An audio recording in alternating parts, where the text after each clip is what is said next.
అప్పుడే కాంగ్రెస్ ప్రభుత్వంపై బీఆర్ఎస్ యుద్ధానికి దిగుతోంది. ఇచ్చిన హామీలు అమలు చేయాలంటూ బీఆర్ఎస్ నేతలు పట్టుబడుతున్నారు. రాష్ట్రంలో అప్పులు ఉన్నాయంటూ ఇచ్చిన హామీలు నెరవేర్చకుండా సాకులు చెబుతున్నారంటూ గులాబీ పార్టీ ఇప్పటికే విరుచుకుపడుతోంది. తాజాగా BRS working president MLA KTR Revanth సర్కార్పై విమర్శలు గుప్పించారు. తెలంగాణలో 6 గ్యారంటీల హామీతో అధికారంలోకి వచ్చిన కాంగ్రెస్ పార్టీ ఎట్టి పరిస్థితుల్లో అన్ని హామీలను నెరవేరుస్తామని ధీమా వ్యక్తం చేస్తోంది. మరోవైపు ఇలాంటి హామీలతోనే కర్ణాటక కాంగ్రెస్ ప్రభుత్వం అధికారంలోకి వచ్చింది.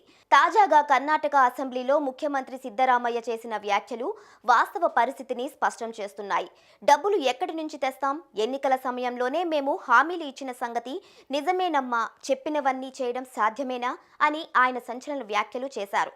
దీనిపై బీఆర్ఎస్ వర్కింగ్ ప్రెసిడెంట్ మాజీ మంత్రి కేటీఆర్ ఎక్స్ వేదికగా స్పందిస్తూ ఎన్నికల్లో ప్రజలను సక్సెస్ఫుల్గా మభ్యపెట్టి అధికారంలోకి వచ్చారని, తెలంగాణ భవిష్యత్తు కూడా ఇదేనా అని ప్రశ్నించారు. భారీ ప్రకటనలు చేసే ముందు మీరు కనీస అధ్యయనం, ప్లానింగ్ చేయాల్సిన అవసరం లేదా అని విమర్శించారు.